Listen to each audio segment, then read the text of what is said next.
आपको पहले बता दूं कि हम लोगों की योजना जो पहले की कार्ययोजित थी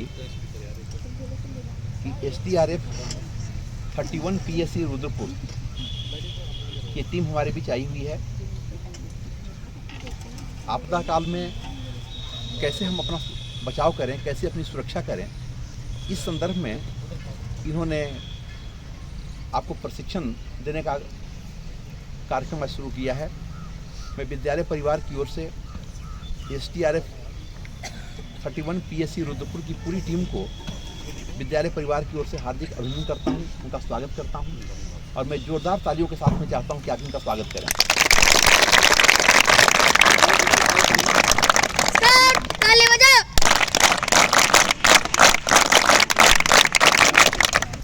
गौरवान्वित महसूस कर रहा हूं कि उन्होंने हमारे विद्यालय का चयन किया। आपदा एक ऐसी स्थिति है जो कहने के लिए तो प्राकृतिक है, लेकिन वो एक तरह से मानव प्रदत्त ही है कि जितनी भी आपदाएं आती हैं उससे केंद्र में कहीं न कहीं हम लोग होते हैं। तो कैसे हम इसका बचाव करें, कैसे इसकी हम सुरक्षा करें, इसके लिए हमारे बीच परम सम्मानित श्री देवेंद्र कुमार जी जो सब इंस्पेक्टर हैं SDRF रुद्रपुर में हमारे बीच उपस्थित हैं। मैं उनको विद्यालय परिवार की ओर से स्वागत करता हूँ, उनका अभिनंदन करता हूँ। हमारे बीच श्री अजीत कुमार जी कांस्टेबल हैं, श्री इंद्रनाथ जी कांस्टेबल हैं, श्री राजेंद्र नाथ जी कांस्टेबल हैं। इन तीनों का भी मैं विद्यालय परिवार की ओर से स्वागत करता हूं, अभिनंदन करता हूं। और हमारे बीच हेड कांस्टेबल श्री खीम सिंह जी यहाँ पर उपस्थित हैं। मैं विद्यालय परिवार की ओर से उनका भी स्वागत करता हूँ, अभिनंदन करता हूँ। और साथ ही आपसे भी अपेक्षा करता हूँ कि जिस तरह इन्होंने अपना कार्यक्रम यहाँ दिया है, आप पूरी तन्मयता के साथ, पूरे अनुशासन के साथ, पूरे संयम के साथ उसको समझेंगे, देखेंगे और अपने जीवन में उसको अमल करेंगे। बहुत बहुत धन्यवाद आप लोगों का।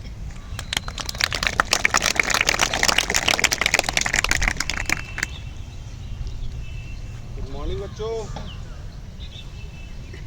आदरणीय प्रिंसिपल साहब, टीचर मैम, टीचर साहब, मैं sub inspector Devendra Kumar SDRF Jolly Grant Dehradun की तरफ से आप सभी लोगों का धन्यवाद देता हूँ इस अवेयरनेस प्रोग्राम में।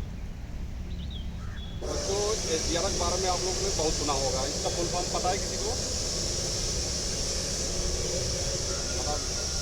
State disaster relief force. जैसा आप जानते हैं डिजास्टर आ रहा है इसमें, ठीक ना? तो डिजास्टर मतलब क्या होता है? आपदा। आपदा क्यों आती है? चलिए आपदा की परिभाषा बता दीजिए। डेथ हो गई वहाँ पे, तो मैं आपदा की परिभाषा बता दे रहा हूँ। आपदा है क्या? वह ऐसी हानि, नुकसान या कह लीजिए ट्रेन एक्सीडेंट, मतलब ऐसे बड़े स्तर पे जिसको हम खुद मिल करके जैसे अपने सोर्स से हम उसको रिकवर नहीं कर पाएँ, पहले स्थिति में ना आ पाएँ, जो हमारी पहली स्थिति थी, उसको हम क्या कहते हैं? आपदा कहते हैं। आपदा कभी भी और कहीं भी आ सकती है। आपदा दो प्रकार की होती है। कौन कौन सी? जी, मानव निर्मित और मानव निर्मित पे क्या क्या आएगा?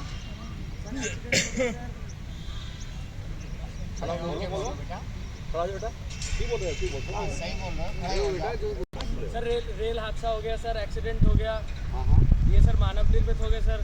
भूस्खलन, सर भूकंप आना, बादल का फटना, सर ये सब प्राकृतिक आपदा। बच्चे के नाम पे ताली बजा दो। कुछ समय में यहाँ बड़े स्तर का जो है 6 पॉइंट से ऊपर क्या आएगा? भूकंप आएगा। ठीक, क्योंकि वैज्ञानिक जो लोग बोलते हैं वो ऐसे नहीं बोलते हैं, काफ़ी रिसर्च करने के बाद बोलते हैं 10, 20 साल, 30 साल जो भी होगा लेकिन उससे उसी में सावधानियां करनी है, ठीक ना। भूकंप तो नुकसान करता है अपने आप में, कैसे नुकसान करता है? नहीं सर, थोड़ा सा भूकंप अपने में आप में नुकसान नहीं करता है। नुकसान कैसे होता है? यहाँ बैठे हो, भूकंप आ गया, क्या होगा यहाँ पे? कुछ होगा? क्या होगा? कुछ नहीं होगा, आप यहीं रहोगे, थोड़ा हिलोगे जो है, और कुछ नहीं होगा, ठीक। लेकिन भूकंप जो हम लोग बनाते हैं ना, वही चीज़ हमको नुकसान करती है। जैसे हम उस बिल्डिंग में हैं, आप लोग अपने आवास मतलब इसमें स्कूल में हैं, इसके अंदर अगर आप हैं और 6 पॉइंट्स ऊपर का अगर भूकंप आ गया तो क्या करेगा? हम दब जाएंगे। शाबाश, ठीक ना, बहुत सुंदर, कॉन्फिडेंस है बच्चे के अंदर। बच्चे के नाम से ताली बताओ।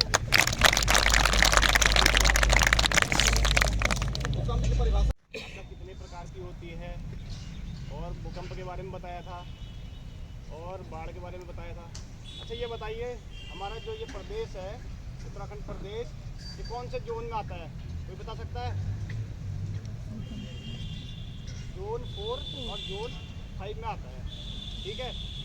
जो हमारे ये प्लेन्स के डिस्ट्रिक्ट हैं, ये किसमें? उधम सिंह नगर है, देहरादून है, ये सब किस में आते हैं?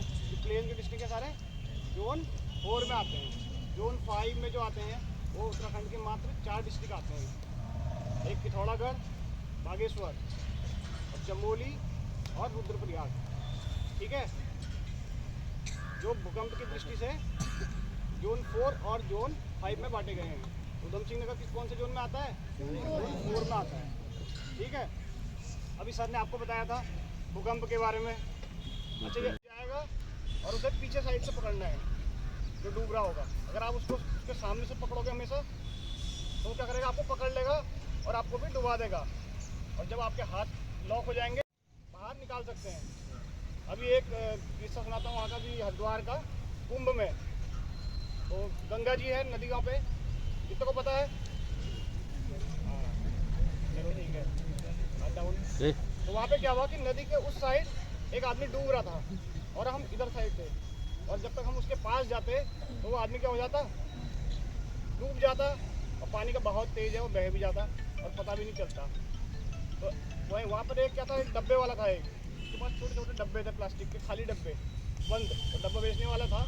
तो उसने क्या करा, जैसे वो डूब रहा था उसने अपने सारे डब्बे फेंक दिए पानी में, और जो डूब रहा था उसने पकड़ लिए वो डब्बे।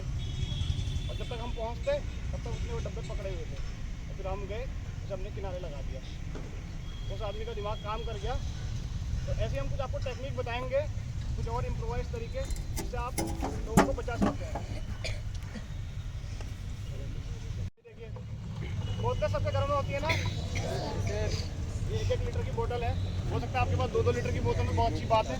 5-6 बोतलें हों, और उनको आपको क्या करना है, ढक्कन लगा के रखना है, और ऐसे कोई पतली डोरी होगी उससे आप बांध दो, ठीक है। बांधने के बाद ये देखिए कैसे बांधेंगे वो।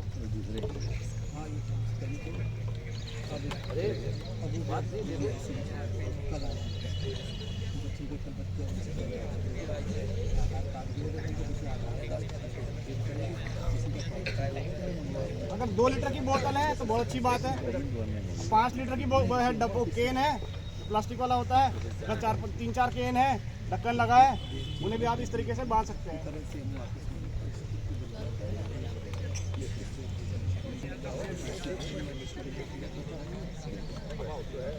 बांधना इस तरीके से है कि खुले ना।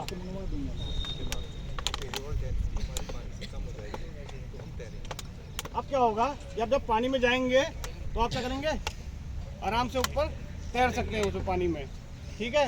ये क्या इम्प्रोवाइज तरीका हो गया। आपके पास अगर चैन लगाई, बैग अपने यहाँ पे आगे से या पीछे साइड से बांध लिया और उसको लॉक कर दिया। अब पानी में जाएंगे तो आप क्या कर सकते हैं, तैर सकते हैं। यह क्या हो गया, इम्प्रोवाइज तरीका हो गया। रबड़ की ट्यूब होती है, गाड़ी की जो टायर की ट्यूब होती है, अब उसके सारे ये क्या है, ये थोड़ा सा जैसे कहीं हमको कहीं फंस गए, ये कम दूरी के लिए हैं ये, ठीक है। हम लोग क्या करते हैं, हम लोग तो इस लाइफ जैकेट का इस्तेमाल करते हैं, ठीक। अब आप लोगों के पास लाइफ जैकेट नहीं है, हम लोग आपको जो अवेयरनेस कर रहे हैं उसका उद्देश्य क्या है। कभी जैसे यहाँ पे फ्लड आएगा तो आप लोग क्या करोगे, किसे कॉल करोगे सबसे पहले, बहुत अच्छी बात है। इमरजेंसी सर्विस को करना है call, EMS, emergency medical service को कॉल करना है। कौन सा नंबर है, कोई जानता है इमरजेंसी नंबर? 112। हाँ, बहुत अच्छी बात, ताली बजाओ बच्चे के लिए। और 100 नंबर है, ठीक है। आप कॉल करेंगे तो क्या होगा, जो आपके नज़दीक इमरजेंसी फोर्स है वो आपके पास आएगा, ठीक, वो आपको बचाएगा। लेकिन ये जो आपको अवेयरनेस करने का जो हमारा उद्देश्य है वो क्या है, कोई जानता है? हमने आपको टेक्निक बताई। अगर आप कहीं ऐसे कहीं पानी में फंस गए, कहीं गली में फंस गए, अगर आपको कम दूरी में तय करनी है तो आप क्या करोगे, आप भी SDRF को बुलाओगे, दूसरा भी SDRF को बुलाएगा, तीसरा भी बुलाएगा। तो क्या है, फोर्स क्या है, सीमित है ना, और क्षेत्र क्या है, बहुत बड़ा है। अगर आपको जानकारी होगी तो आप क्या करोगे, आप अपनी भी जान बचाओगे और अपने आस पड़ोस के लोगों की भी जान बचा सकोगे। तो अब क्या करोगे आप, अब आपको पता लग गया कि इम्प्रोवाइज तरीका, इस तरीके से भी हम तैर सकते हैं और अगर कोई डूब रहा होगा तो उसे बचा सकते हैं। तो ये तो हो गया फ्लड का, ठीक है। अगला बताता हूँ मैं आपको प्राथमिक उपचार के बारे में।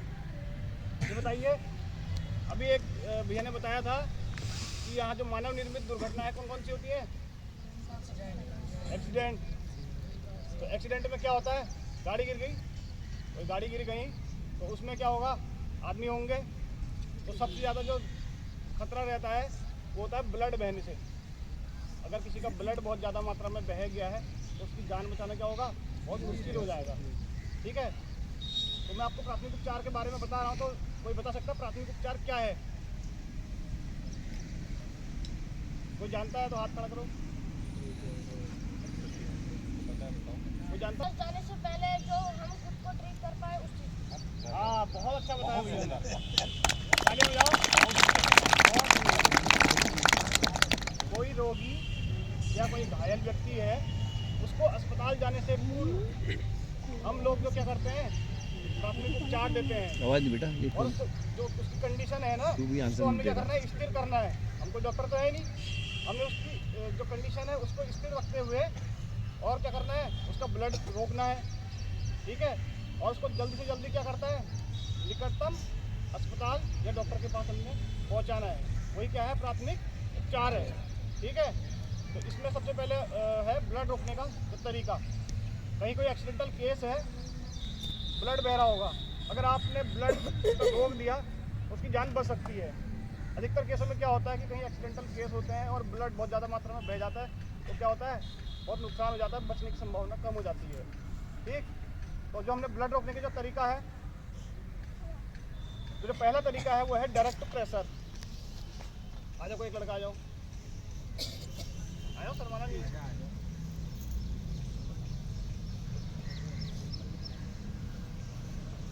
देखिए, कहीं इनके हाथ में चोट लग गई, पाँव में चोट लग गई, तो हमने क्या करना है, कोई साफ कपड़ा होगा, रुई होगी, रुमाल होगा, ठीक है। ठीक है, कुछ भी हो सकता है, साफ कपड़ा, रुई, रुमाल, कुछ भी हो सकता है। हाथ से ब्लड यहाँ से बह रहा है, क्या करना है, यहाँ से ब्लड बह रहा है इसके, तो साफ कपड़ा लेके एक मोटा पीस बना के उसके ऊपर रखना है, फिर दूसरी पट्टी से उसे बांध देना है, ठीक है। यह पहला तरीका खून रोकने का, ठीक है। देख लिया, कहीं से भी ब्लड बह रहा है उस पर डायरेक्ट प्रेशर लगाना है, ठीक है, साफ कपड़ा, रुई, रुमाल से। हो गया पहला तरीका। जो दूसरा तरीका है वो है प्रेशर पॉइंट। हमारे शरीर में कुछ पॉइंट होते हैं। अब देखिए, उंगली कट गई, यहाँ से ब्लड हम लगा रहे हैं उंगली का, अब हम क्या करेंगे, इधर से अगर दबाएंगे क्या होगा, इसका ब्लड डूब जाएगा, ठीक है। उसके जो ब्लड का जो फोर्स है उसको हमने कम करना है, प्रेशर पॉइंट दूसरा जो तरीका है। तीसरा है एलिवेशन। अगर उंगली से, हाथ से कहीं से ब्लड बह रहा है, हाथ ऊपर कर देंगे हार्ट के लेवल से, तो क्या होगा, ब्लड को ऊपर चढ़ने में टाइम लगेगा तो फोर्स कम हो जाएगा, ठीक है। जो चौथा तरीका है वो है टॉनिकेट तरीका। वो होता है जैसे किसी का हाथ या पाँव अलग हो गया शरीर से, तो आजकल वो जुड़ भी जाता है, विज्ञान ने बहुत प्रगति कर ली है, तो वो जुड़ भी जाता है। तो हम लोग क्या करते हैं, कई लोग सोचते हैं यार ये जुड़ेगा नहीं, आज के टाइम में वो जुड़ जाता है। तो हमने क्या करना है, जो उसका कटा हुआ अंग होगा उसको गीले कपड़े में रखना है, ठीक है। और जहाँ से उसका ब्लड बह रहा है उसको ब्लड बहने के लिए कैसे रोकेंगे, देखो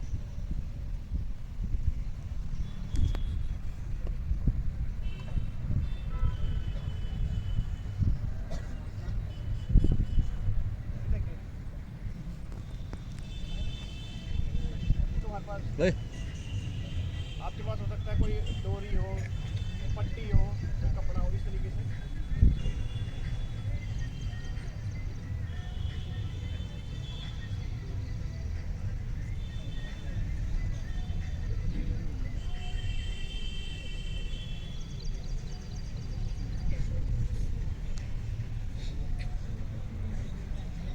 ऐसे डालना है, ठीक है। कोई पेन कलम कुछ भी होगा उसके बाद आपने इस तरीके से टाइट करना है और हर 5 मिनट बाद उसको क्या करना है, फिर रिलीज करना है, ठीक है। तो क्या होगा, जो उसका ब्लड का फ्लो होगा वो क्या कम हो जाएगा, ठीक है। तो आपने ब्लड रोकने कितने तरीके सीखे? 4 तरीके सीखे। 5 कौन से सीखे? एक डायरेक्ट प्रेशर था, दूसरा प्रेशर पॉइंट, तीसरा एलिवेशन और चौथा टॉनिकेट, ठीक है। एक्सीडेंटल केस है तो और क्या उसमें नुकसान हो सकता है? फ्रैक्चर हो सकता है ना, उसका फ्रैक्चर हो गया, हाथ टूट गया, तो हम लोग हाथ टूट गया, एक्सीडेंटल केस है। हाथ की कंडीशन क्या हो जाती है ऐसे, तो हम लोग सोचते हैं यार इसका हाथ सीधा कर देते हैं, हमें जानकारी है उसे, जानकारी नहीं है ना, हम लोग क्या करें, सीधा कर देंगे या कि उसको खींचने की कोशिश करेंगे, उससे क्या होगा और ज़्यादा नुकसान हो जाएगा। तो हमने क्या करना है, अभी मैंने जब बताया था ना प्राथमिक उपचार के बारे में, उसमें मैंने एक लाइन बताई थी कि जो रोगी या घायल व्यक्ति है उसको स्थिरता प्रदान करते हुए हमने क्या करना है, तुरंत नज़दीकी डॉक्टर या अस्पताल पहुंचाना है। तो हमने क्या करना है, कोई खपच्ची होगी तो खपच्ची बांध देनी है, इसी डोरी की सहायता से उसे इस तरीके से सपोर्ट देना है, ठीक है, ताकि वो हिले ना, देखो तो और कितनी उसको मस्ती आ रही जल्दी से जल्दी अस्पताल पहुंचाना है, ठीक है। सिद्धार्थ। हो गया हाथ वाली कंडीशन। अगर कहीं पाँव में कोई ऐसा फ्रैक्चर आ गया है तो पाँव भी इसका सीधा नहीं करना है, उसमें क्या करना है, कोई खपच्ची डंडी से उसके दोनों साइड डंडी या खपच्ची बांध देनी है, ठीक है, और उसको हिलने नहीं देना है, और उसको फिर क्या करना है, जल्दी से जल्दी अस्पताल पहुंचाना है, ठीक है।